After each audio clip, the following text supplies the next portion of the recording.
Thank you very much. It is uh, very difficult to keep the audience engaged in the last session just before lunch. I'm sure you all are thinking of lunch, so we'll have to be very, very careful. We'll keep it short, sir. So, Viksit Bharat 2047. We finally have a goal. We want to be a developed nation by 2047. How does the Indian Navy plan to support this vision of the government and of the nation? So thank you, Sandeep. First of all, I want to thank the organizers, especially Major Gaurav Arya, I think he's just gone out, for inviting me to this 4th edition of Chanakya Dialogues Conclave. And I'm truly delighted to be here.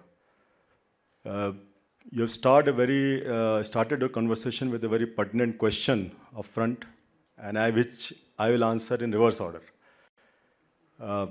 And why? I'll tell you why. Because it is very important for us, for the Navy, to understand as to what is expected out of the Navy as the nation develops into a Viksit Bharat, and then we plug in to that endeavor. So that is how we have developed this vision of Navy's vision of 2047, which I will come in a few minutes or so. Now, all of us, at least some of us, my seniors, mentors who are sitting here, who have taught me all these years, and I truly believe now that India is a maritime nation. It was, it is, and it will always be a maritime nation. It is supported by its civilization history of over 6,000 years, and there is no getting away from it. From the initial traders, Indus Valley traders, to the Cholas fleets, and to today's environment, the people, prosperity of the nation has always been linked to the seas, and that is likely to continue because of geography. Now, if you look our nation, northern frontiers are all blocked, and they present a different challenge, both geographically and geopolitically. So we have no choice but to look down, and look down all three sides. There are seas, and there are data to prove, which I will just cover up. It was very interesting to hear our Honorable Raksha Mantri last year, and when he said we were looked upon as a landlocked country with seashores, but today we are seen as an island nation with land borders. And that, coming from the Defense Minister of the country, was a huge statement. It obviously demonstrated the importance of maritime domain, which is being accorded in the corridors of power. Some trivia data which is already there in the open domain, but it is worth reiterating that majority of our trade, 95% by volume, 68% by value, traverse through the oceans. This is not going to change. And out of that 68, the 32% balance, most of it is through services and software. And that means data. And how does the data flow in the world? The data flows through the undersea cables. So in a way, if I will not be much wrong if I say that all of us, in some way or other, are touched by the seas in our day-to-day lives. So that is the importance of the oceans per se in our quest to become Viksit Bharat. Now, coming from that, I can say that our efforts in the next 22 years to become a Viksit Bharat will be certainly premised as a maritime voyage, and whatever happens from in the seas will decide the destiny of the nation. And that is, it's not a surprise that 2 years back our Honorable Prime Minister said in so many words that the prosperity and security of the country is dependent upon the oceans. So all these statements which have come in last decade or so point towards the importance of maritime domain. There has been an Amrit Kal Vision 2047, which was released some time back, which aims And this is government aim that we want to increase the capacity of ports from presently 1600 million metric tons to over 10,000 plus million metric tons. We want to increase the coastal shipping percentage from 6 to over 30%. The contribution of the blue economy in our nation's development is about 4% of GDP. We want to take it to 2 digits at some point of time. We aspire to ensure that we become the top 5 shipbuilding nations in the world and the top leader in the ship recycling. So all these are very good aims, tall aims. And what all that this means is that the maritime domain is going to expand in the years ahead. And if all that has to become a success, which is aimed, then we will require peace and tranquility at sea. And who provides that? As the prime manifestation of nation's maritime power, it is the mandate and responsibility of the Indian Navy to ensure that the maritime security remains a common concern for us at all times. It remains in our focus. And so that any adversary who wants to disturb, whether it is state actors, non-state actors, and anybody who's trying to infringe on our sovereignty, their designs are nipped in the bud at the first instance. So we are aware of our increasing responsibility in the coming years, and we know that we have got a direct responsibility in safeguarding the maritime interests of the nation wherever they are, and that's why you must have heard in the movie, anytime, anywhere, anyhow. Anytime, anywhere, anyhow. An absolutely fascinating overview that you've given us, sir, on how critical the Navy is to nation building and, of course, the economy itself. The fact that we are going to be the world's third largest economy and we cannot be a developed nation without having safe and secure seas. But I want to take up one point that you mentioned there about the goal of the government to become one of the top 5 commercial shipbuilding nations in the world. That's an area that we are deficient in now. We have more or less achieved self-sufficiency in warship building. We're still deficient in commercial shipbuilding. What are the lessons that the Navy can provide from your journey of going from a buyer's Navy to a builder's Navy? How can these lessons be applied to the commercial shipbuilding side?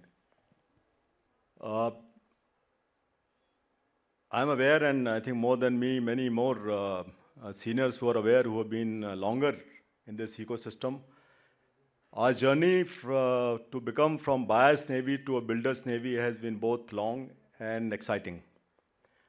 And it is to the credit of my predecessors many years ago that they decided that they want to create a defense ecosystem for self-sufficiency and, more importantly, for indigenous shipbuilding. So in 1960, our first indigenously built ship rolled out from slip bays, roughly around the same time when the first indigenous motor car, the good old Ambassador, rolled out from showrooms and the factories. And 12 years later, in 1972, our first capital ship, INS Nilgiri, which we have just reincarnation of that has been dedicated to the nation a month back, was commissioned in our Navy. It was a red letter day for us. Incidentally, at the same time when the ISRO's Space Application Center also came into its own. So hats off to those pioneers who thought of it. It was a novel and very bold idea then, and it remains so today. In 1964, we created something called as Central Design Bureau, which later became the Directorate of Naval Design. And it has now certainly grown into not only the ship design, but also into submarine design. And we are well on our way to design our own submarines in the near future. So whilst we have done in one part, but the second part of the conventional submarines, we are very close to it. So in future, all that is going to happen here. Uh, so this journey of over 75 years, if I have to encapsulate, it is like a marathon, and which has been promised on three, important aspects. One is, of course, the conceptual clarity, which was demonstrated by my predecessors and a whole lot of people. Then is continuous commitment, and then credible collaboration. Now, each of these have got important role to play.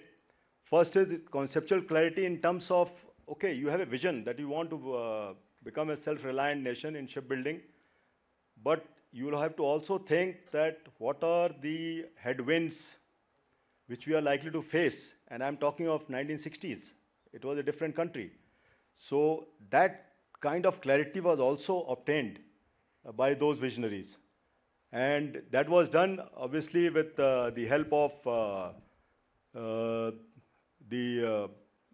creating our own design bureau, but also with the help of other actors in this maritime domain, whether it is the shipbuilding sector, or whether it is other maritime agencies in the country. So that clarity was obtained very early, and that is how we have reached here.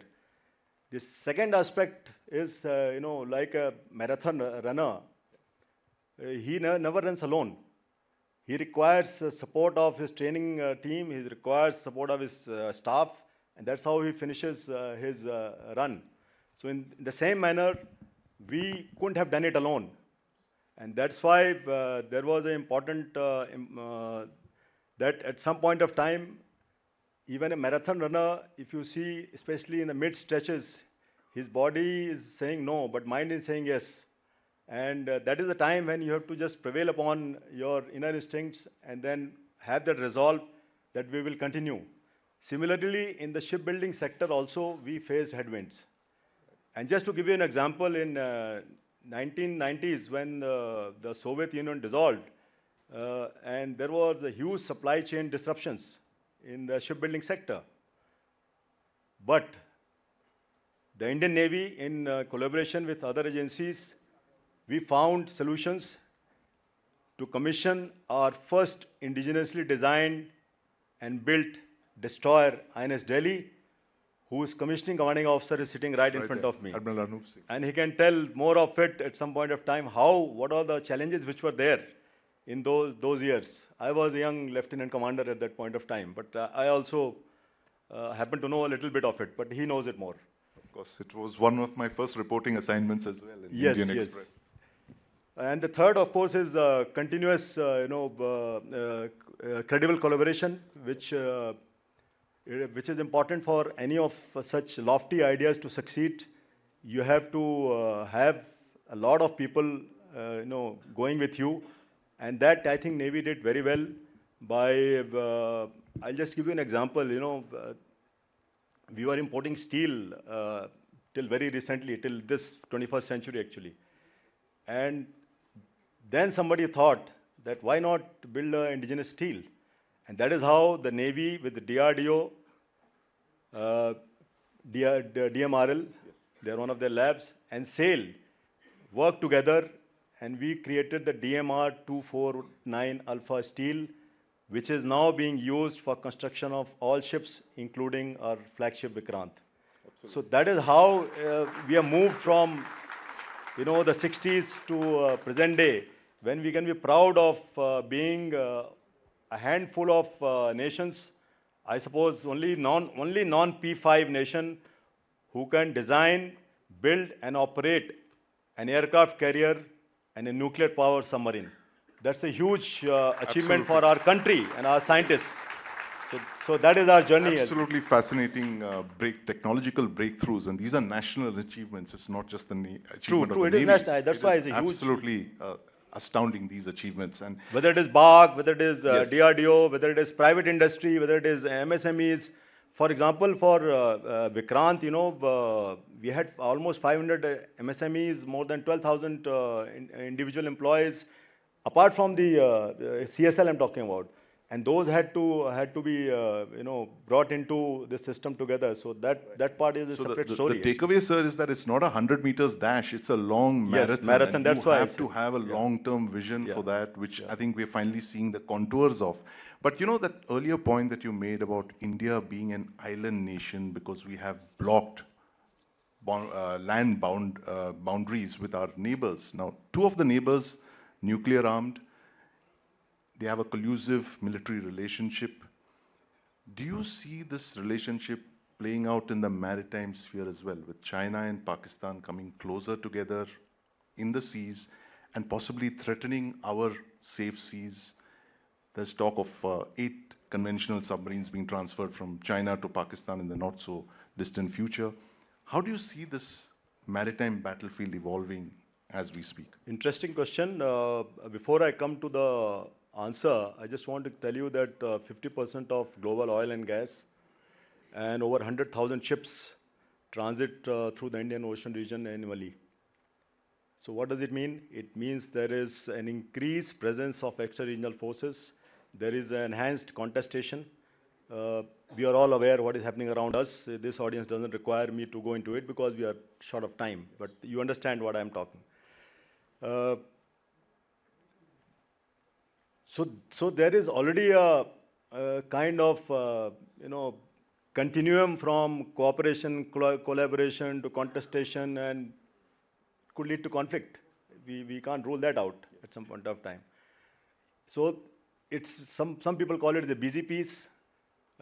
We call it a continuum. So there is already in the Indian Ocean region, a lot of things are happening. But the good part is that we as a Indian Navy, we are fully aware, I would say, of what is happening, who is doing what, where, and why. So that is the good part of it. Because we have got the kind of maritime domain awareness where we are using technology, both manned, unmanned, space-based, and also our international linkages with various agencies through which we come to know at least the white shipping part, and that is more than half the battle won because we know that who goes where. As far as China is concerned, China has been increasing its presence in the Indian Ocean region, not only in the oceans, but even on land for some decades now. And PLA Navy, which is now the largest navy in terms of numbers, has been putting 6 to 8 very capable combatants at any point of time in IOR, despite the piracy having been obliterated. No, it's no more there. Their initial, ruse of coming to the Indian Ocean region was that we are fighting the anti-piracy battle. But all that is history. But we cannot, apart from that, of course, they have been putting a large number of research vessels. Again, we know what they're doing. Satellite tracking vessels, deep sea fishing vessels, and which all of us are aware that they are doing something which they should not be doing, unregulated, irregular fishing. But all that we cannot stop. We can only stop they don't do anything in our areas of interest, and that we have been doing very effectively, that we have not allowed them to come anywhere where we don't want them to come. But what is in our hands is that we create structures within our Navy to look at mitigating these threats which are there. And in that sense, of course, our force structure planning is very forward-looking. So we look at the threats and then devise what kind of weapon sensors, equipment systems are required. We also have, the doctrines and tactics which are continuously being reworked, revised, refined, and as we speak, our biennial Pan-Navy theater level exercise, we call it Tropics, is underway, where the Navy, we have got participation from the Army, Air Force, Coast Guard, and other agencies is already underway. As far as the maritime collusivity is concerned, Chinese have been supplying equipment and systems to Pakistan for over two decades now. At least I remember that. Since 2009, they have supplied, first they supplied 3 frigates, F-22s, then Type 054, 4 of them they supplied. They supplied a satellite tracking ship, amongst others. They have also supplied for the Army and Air Force, also Pakistani Army and Air Force. So this 8 submarines which you alluded, it is just a continuation of that process. And we are certainly aware of the threat which the submarines can pose to our maritime security and our trade. And we are devising means and measures.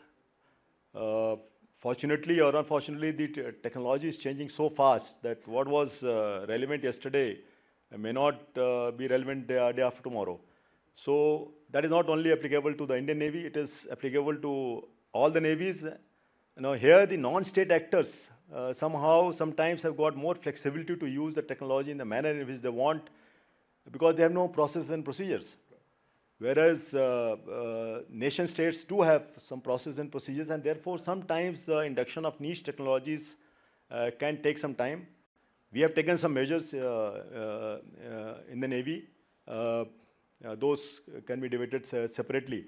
But yes, maritime collusion is a possibility, and we are doing all that what is required to ensure that no harm comes to us. And you're watching your adversaries at all times. Absolutely. As We you have said. got an IFC, IOR, so we have got IMAC, and we have got linkages with various organizations. We carry out multilateral exercises, bilateral exercises, trilateral exercises with our partner nations. So in that sense, yes, we are on top of situation, if you can say that. So we just saw that very impressive short film before we started speaking, Admiral Tripathi. Lots of combatants, aircraft carriers, warships, submarines. The Navy is very capital intensive. Your ships are very expensive, hundreds of crores, thousands of crores. And you have a plan to build up on the Navy. You have a 200-ship Navy plan, which is falling short. How do you make the case for your combatants to expand your Navy for all the reasons that you just outlined? When the seas are absolutely tranquil, when it's peaceful, there's no violence, you don't have contested maritime boundaries, and the Navy already gets the least allocation of the defense budget. How do you make the case for expanding the Navy to encompass all of these threats that you mentioned? I fully agree with you. I think you hit the nail on the head that Indian Navy is a highly technology-intensive service. I think technology is in our DNA. We have taken a number of actions which I will come. But on budgetary allocation, I would like to differ a little bit with you. As you are aware, the budgetary allocation to armed forces and many other agencies have got 2 components. One, of course, is the capital part, which is largely for the modernization of the force, and the revenue part, which is for the day-to-day running in terms of spares, fuel, etc., etc. We have been very fortunate that over the last several years, the allocation under the modernization budget has been very healthy. And this year alone, the Navy has been allocated 63,000 crores in the modernization section alone. Add to that about 34,000 crores in the revenue, which has seen increase from the last year, and largely in the other than pay and allowance segment. Revenue has again 2 sections, pay and allowance and other than pay allowance. So we are very comfortable with the budgetary allowance, and this is not happenstance. Like I said, there is a realization, greater realization in the higher echelons of decision making that the importance of maritime sector, and therefore Indian Navy being a growing service, along with the focus on other elements of maritime domain, which I enunciated some of them, the Navy has to be built up. And we are fully aware that we have not reached where we ought to reach to do what the nation wants us to do. And in the expanding maritime domain, as it is going to happen as our economy grows. So I'm fully aware of the requirement of budgetary allocations, But the government has been very kind to give us the budgetary support to ensure that the Navy remains fully ready and fighting fit service to safeguard the maritime interest of the nation wherever they are. So on that count, I have no cribs at all. What we have doing is that we must ensure that the budget is utilized judiciously and therefore maximize every paisa and strategize every rupee which is spent. That is important. More bang for the buck. Absolutely. So that is what our focus is, and ensure that whatever budgetary allocations have been given, those are utilized to build capacities which are for tomorrow's war and not yesterday's war. So that is a constant churn which is happening, and the kind of, like I said again, come back to technology, that the changes which are happening, we are finding solutions to ensure that those threats are negated before they become critical for our maritime security. It is not only for the naval ships, but the overall maritime security. I think history is will bear me out that nations make navies not based only on threats, but also on the larger perspective of a nation as to where all their maritime interests are going to lie. And that is the kind of navy which we want to make, which can look at not only the threats of today and tomorrow, but also the national maritime interest. Absolutely. Fascinating elucidation of thoughts, Admiral Tripathi. You've made the case so beautifully for why the Navy is so critical for the nation as it heads towards being a developed nation in the next 20 years. And I'm afraid we're completely out of time, but thank you very much for joining us. Ladies and gentlemen, let's hear it for Admiral Tripathi. Thank you. Thank you, Sandeep.